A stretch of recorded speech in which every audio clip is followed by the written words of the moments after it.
then as you pointed out earlier, it's just like you're 30 years old at the end of it. And then you're like, okay, well now let me work for a hospital or like start my own practice or something like that. Like, yeah. It's like you're just starting. Yeah. You know, you've done so much and you're just like, okay, now like 10 years after undergraduate, and then you're like, okay, cool. Like I'm stable now. Like I can like figure it out. Yeah. Now I'm finally doing what, you know, and yeah. And again, I'm not, you know, you have way more knowledge in this field and in all of this than I do. So I'm in no way suggesting that medical school wouldn't be important. You know, I don't want. I already go to a doctor who I'm not entirely sure about. Right. You know, right. And like I don't want to make that worse. Right. But right. I think about a lot of very capable, very caring people who switch paths quickly. Yeah. I have a few students who are actually going to graduate this year. They're going to graduate in the top, 5% of their class. They've got through the roof SAT scores, and GPA is 4 or 5 something. It's mm-hmm. and I don't mean this in a negative way, but like they're choosing nursing, and nursing's mm-hmm. great. Like having had kids and been in the hospital. My son was, early. We were in the hospital for a month. We were just there for a month. In the NICU. Like I gained such a great appreciation for what nurses do. Like nurses are your care providers in those settings. Unless you're actually in surgery, nurses are that primary point of contact. But I also think that we're looking at I'm thinking about a couple students in particular who have every bit of the intellectual capacity and the focus and the rest to do medical school, which most people don't have, mm-hmm. who look at the entire sort of system of it and just no.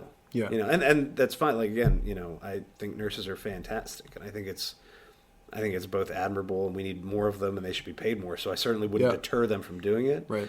But we also have a doctor shortage. Right. And we're looking at people who are choosing not to be a doctor. Right.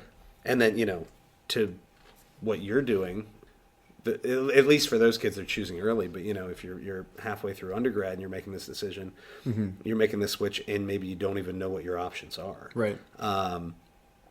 How many and I don't need like a raw number, but of people that you studied with undergrad, how many people who had originally thought about being a doctor have done something else, or they've taken a year or two off to figure it out? Like, yeah. I mean, is that something like, obviously you went through this, it sounds like a few other people who have. Yeah. When you think about, say, creating a website, creating a service to help those people, are you thinking about specific people? Like, do you have friends who you're like, they wish they had the advice in the same way you did? Yes, absolutely. So I am keeping context for what I went through and what I saw my friends going through. And then also part of me like making sure that my content is relevant is talking to current students, like people who are in that right now. Right. From what I think like around 75% of my friends, my pre-med friends, ended up not immediately going into medical school. Mm-hmm. Like, and of that 75%, maybe like half of them like are now fully doing something else. Like mm-hmm. they've been like, I am in finance and I love finance, or I'm in data and like data analytics and I love data analytics. Right. There's that other 50% is like, yeah, it's a thought in my mind and I might go back to school again or whatever. I might do like a post-bac program, but, or like I'm studying for my MCAT now kind of thing, but it's been 3 years since I've graduated, or almost between 2 and 3 years since I graduated college. And mm-hmm. It's like we were just talking about the track of like how long it takes to become a doctor. So it's just a more prolonged runway. To go back and do that. Yeah, I just, there are, gosh, I can think of 4 for sure.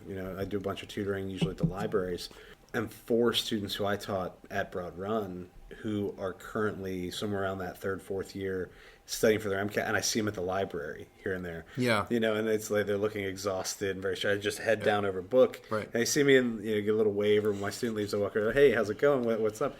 And I'm like, oh, I'm studying for the MCAT. Yeah. How's it going? And it's always the same thing.